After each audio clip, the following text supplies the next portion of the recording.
More than 70% of the paper was filled with color. We have helped many children, but we have never seen a child show their friends and family in this way. The director quietly pointed to the dark part. When Soho's teacher asked him why he colored the ground like that, he said his friends, family and his very big dad were there. Very big dad. It sounded odd, but Hyun knew what Soho meant by the picture. Do you have any idea why he would draw pictures like this? Hyun couldn't tell the truth, so she shook her head. I thought so. The director nodded, like she understood Hyun couldn't say anything. At first she thought maybe Soho was treated badly at home, but they didn't find anything to prove that. He always seemed so cheerful. Sometimes kids just see the world differently. Maybe Soho is really good at art. The director smiled, thinking this was possible. She knew the real reason, so Hyun felt better, and smiled a little nervously. Yes, she was glad. It wasn't a serious problem. But the pictures weren't the only thing the director wanted to talk about today. She paused, wondering if she should mention something to Hyun. She made up her mind and looked even more serious than before. Actually there's something else I need to tell you. At the police station people were excitedly talking about some good news. Congratulations, sir. Congratulations. Captain Sung, shouldn't you buy us all a drink? Jinwoo was surrounded by his team, but he and his partner, Sewon, finally walked away. Let's go. Jinwoo. Okay. As Jinwoo left the station, people kept congratulating him, and he smiled. Sewon, now an experienced detective, also congratulated Jinwoo. Congratulations. Jinwoo smiled back. As they walked together, Sewon looked around carefully before moving closer to Jinwoo. So why did you accept the promotion this time? You've been saying no to your bosses even though they kept asking. Jinwoo glanced at Sewon, wondering why he wanted to know, and then answered with a laugh. Because I didn't have any more reasons to say no. Sewon laughed at Jinwoo's playful answer. Wow. Okay. Sewon thought Jinwoo was joking, but he knew Jinwoo was being serious. Like in many jobs, detectives who did well often ended up working at desks.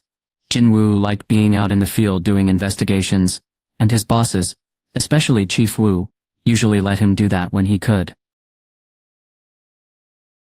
But that couldn't continue forever. After all he had done, Jinwoo didn't have any reasons left to avoid being promoted, and he had to accept it. Don't you want to achieve even more, like a better job or earn more money? Money, he thought.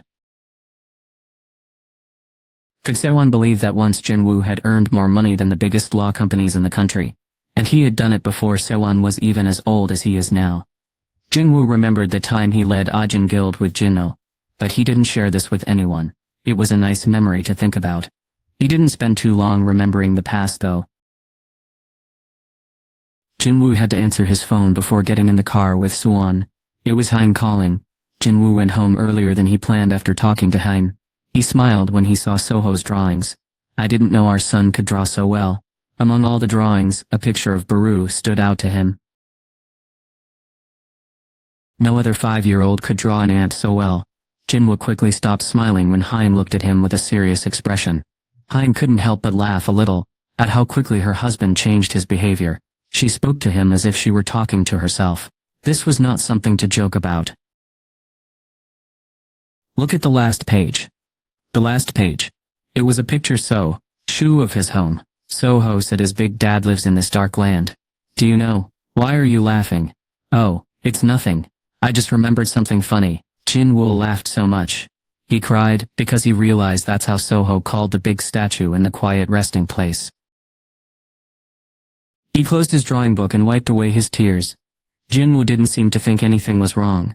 But Haim quietly sighed and told Jinwoo what the kindergarten principal had said. The kids are scared of Soho. What? Jinwoo's smile faded a little. They are. Haim nodded, looking concerned, and went on with her explanation. He doesn't bother or yell at other kids, but they act strangely when he is near. Jinwoo couldn't laugh about this. He stood still, and his smile disappeared. His fears were actually happening. Kids were more honest than grown-ups. The children weren't just young. They were also surprisingly aware.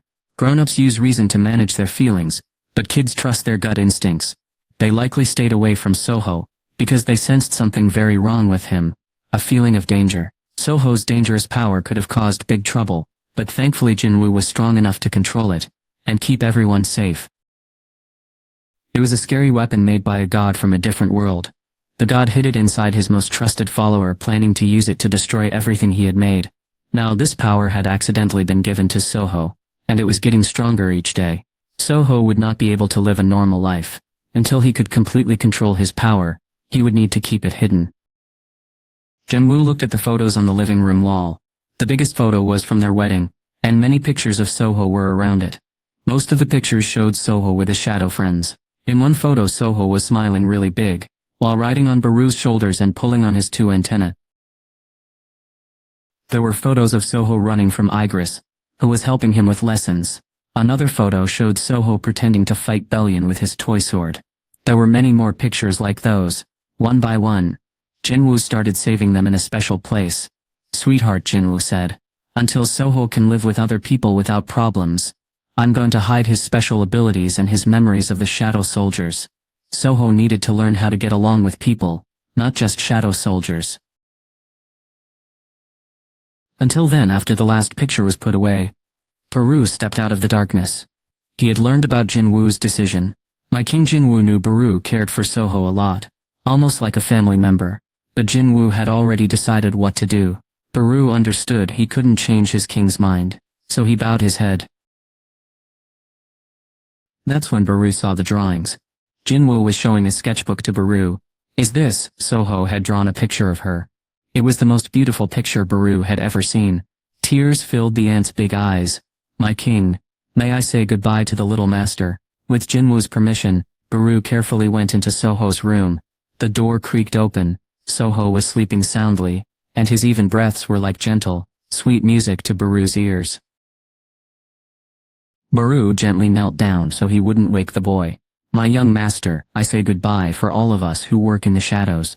His quiet voice seemed to enter Soho's dream. The boy turned over toward the sound and started talking while still asleep. Boss, and Soho could now say "and" much more clearly than when he first began spending time with Baru. Baru looked at Soho with pride.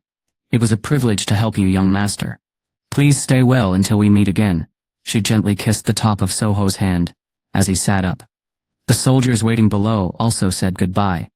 "Young master, please continue to study hard even when I am not here. Please take good care of yourself." "Young master." Then Baru turned and walked away. Jinwoo nodded and quietly walked over to Soho. He carefully covered Soho with his blanket, then gently touched his forehead. A strong magical energy flowed from Jinwoo's fingers. When Soho woke up, his unusual abilities and memories would be gone. Sweet dreams. Jinwoo kissed his son's forehead as he slept peacefully. He closed the door to Soho's room. Soho dreamed all night of dancing with ants, knights, and orcs. Beep, beep. Unchul Lee, a new student in high school, was paying attention. It was a new school, a new classroom, and he had new classmates. Unchul sat in the back of the class, looking around at all the students. He wondered who he could team up with, and who might become his friends. He quickly decided who he thought would be helpful, and who he could trust. He believed that, like animals in the wild, you had to figure out who was on your side in this classroom. Even in 7th grade, Unchul was used to getting his way by using force. So many students seemed scared of him. Most of them looked away when they met his gaze. He thought of them as weak, but one student walked right up to him with a smile. His name was Sun Jo Cho. Sun Jo was well known in the neighborhood nearby. They met while hanging out with friends. "You go to the school too?" "Yes." They talked a little about people they both knew, but it felt like they were also trying to see who was more popular. Sun Ho knew Unchul was well known, so he decided not to cause any trouble. "Let's all try to get along for the next 3 years. Sun Ho held out his hand to shake. Unchul smiled and held Sun Ho's hand. Even though some students seemed more important than others in class, Unchul thought of Sun Ho as a friend. As Unchul watched how the students acted with each other, one person really caught his attention. This student wasn't trying to get the teacher's approval by sitting in the front row, and he wasn't pretending to be strong by hanging out in the back. He was a strange boy who had the nerve to look directly at Unchul while Unchul was sitting in the middle of the classroom. Every class always had someone like that, a kid who thought he was better than everyone else, and didn't learn respect until something changed his mind. The strange boy glanced over his shoulder at Unshul, and let out a sigh. Unshul felt like everyone was looking at him. And it bothered him a lot. He couldn't ignore it any longer. The sound of his chair scraping against the floor filled the classroom, and everyone turned to look. Unshul seemed to like having everyone's attention. He walked confidently toward the other student. Hey! But before Unshul could touch the student's shoulder, something held him back. Unshul was surprised to see Sunho holding his wrist. What's going on? Unshul's voice made Sunho feel uneasy. We both went to the same middle school. Please don't bother him. The same middle school. Was Sunho defending this person, just because they had gone to school together? There were only two reasons why this man wasn't being helped. Either Unshul didn't know something important, or this man thought Unshul wasn't worth his time. Unshul was very angry and kicked the chair of the man who was ignoring everything. Who do you think you are? He asked. Why aren't you saying anything? Don't you have a voice? Sungo quickly moved forward, trying to stop Unshul. Unshul got angry and strongly pushed Sungo's hand aside. You're coming with me. Two of his friends from middle school followed Unshul out of the classroom. When he turned and looked at them, he saw Sunho sweating a lot while the other person stayed calm and distant. This made Unshul very angry. Sunho's face was covered in bruises as he fell backward. Unshul stared angrily at him and pushed Sunho against the wall. Who is that person, and why are you helping him? Sunho spit out some saliva and blood onto the ground. He looked very tired as he lifted his head. He used to be the strongest student in our school. Unshul looked surprised. Was Sunho acting crazy after being punched a few times? It was true that Sunho and his friends were the toughest kids at their schools. But Sunho shook his head. We couldn't even touch him. I stopped you before you were hurt. Even though Unshul thought Sunjo didn't make sense, Sunjo looked very serious. Was he really telling the truth? But Unshul hadn't heard anything about this. Soho-sung. Unshul had lived here since elementary school, and he'd never even heard that name before. Soho seemed like a quiet student, so Unshul wondered what he could do. Unshul was angry at Sunho for embarrassing him because of someone like Soho. Suddenly Unshul slapped Sunho hard. Sunho's head quickly moved to the side, and his cheek became red and swollen. Unshul had been boxing for a long time, and he was very strong. But Sunho was scared of something else. He had been quietly dealing with Unshul being mean to him. Then he saw something far away. His eyes got big, and Unshul turned around to see what Sunho was looking at. A boy who was often teased was walking toward them. Sunho lowered his head, not wanting to look at Soho, and quietly said, "Please just say you're sorry to him. I'm telling you, please listen to me. Are you serious?" Unshul grabbed Sunho's hair and shook him, but Sunho didn't say anything. Before Unshul could say anything more, Soho was standing right in front of them. Maybe because of what Sunho said earlier, Unshul didn't immediately start a fight.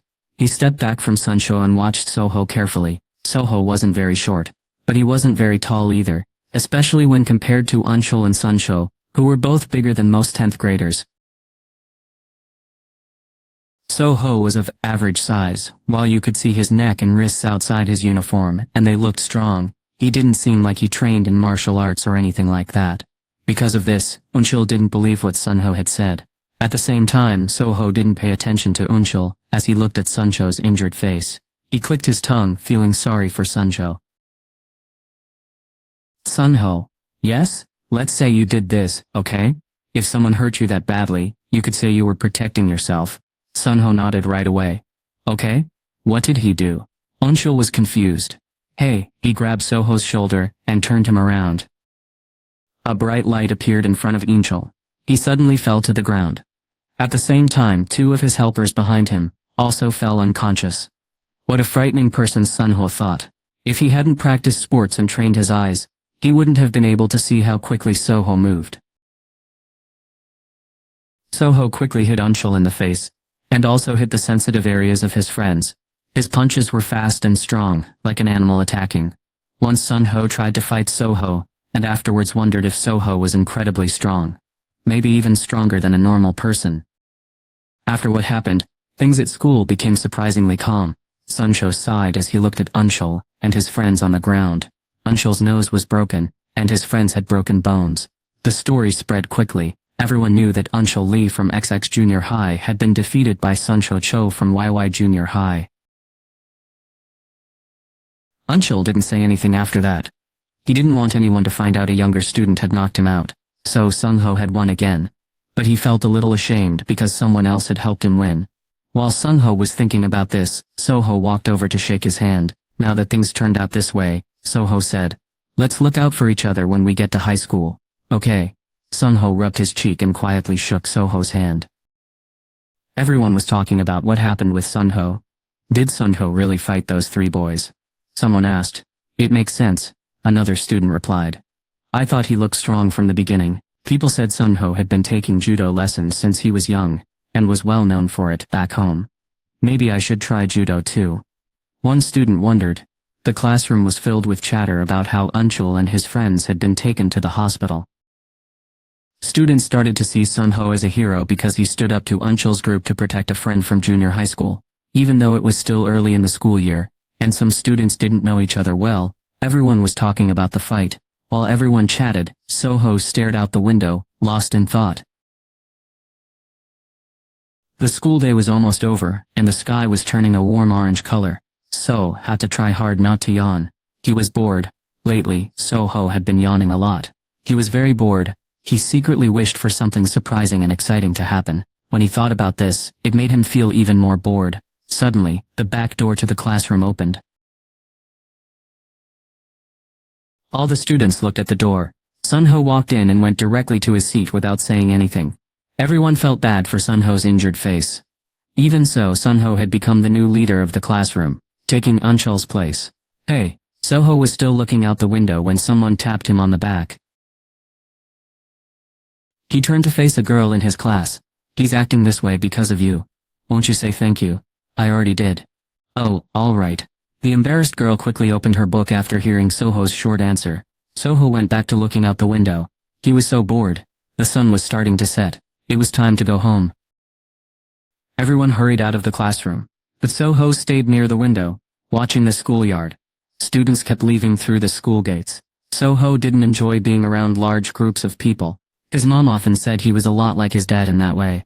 Instead, Soho spent his time reading a book he got from the library.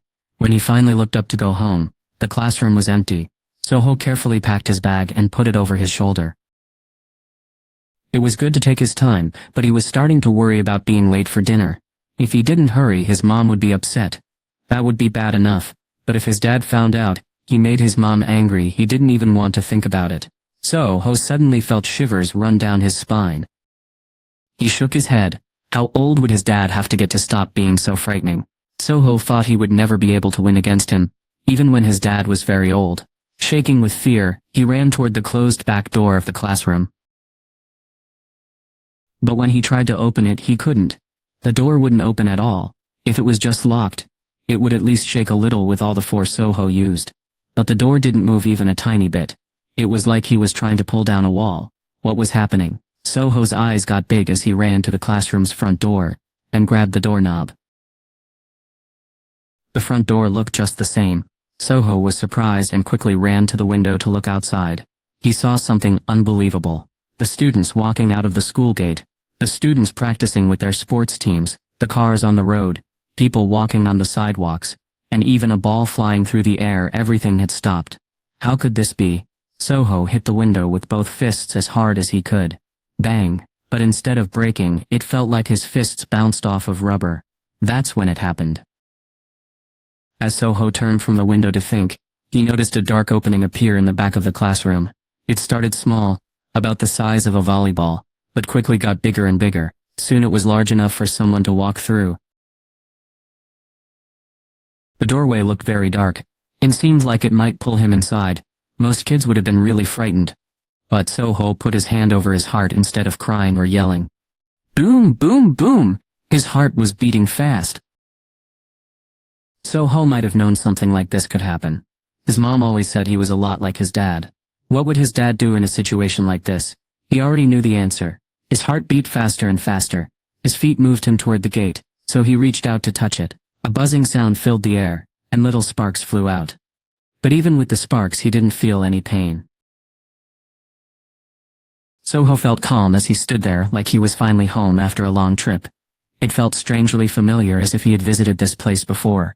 He took a slow deep breath. Soho started to feel better as his thoughts became clear. It was time. A small smile appeared on Soho's face, and then he quickly ran through the gate. After walking through a long dark tunnel, Soho looked around. He was in the hallway of a building that looked very old. A single torch on the wall was the only thing lighting the room. What is this place? Soho looked around, squinting to see in the dim light. The way back was blocked. He checked a strong wall behind him and shook his head. He couldn't feel anything beyond the wall. He knew he could only move forward. The torchlight danced, so Ha lowered the torch to help him see. Wow, weapons were neatly lined up on both sides of him.